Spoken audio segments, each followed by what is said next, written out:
Both of us came out later, I think, and as white gay men, we had relatively privileged coming outs with our families, super supportive. So it was an entirely new kind of storyline that I was really unfamiliar with. And so hearing so many kids that basically had bootstrapped their lives, been kicked out at 14, 15, 16, and somehow had the wherewithal to pick themselves up, couch surf, stay in school, apply for scholarships, and then to hear their success stories once they had gotten to college was just so compelling.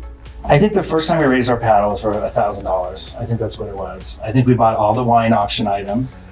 We did buy a lot of stuff. We tried to buy everything, right? So that's where it started, basically like $1,000. The more stories you hear, the more urgent the desire becomes to be a part of that. And you can see just how much it directly affects these kids. I have been in the field of science and medicine for a really, really long time. I spent a lot of my kind of early career in cancer and HIV research. And I think we wanted to focus on people that were going to move into the healthcare field, healthcare science, medical field.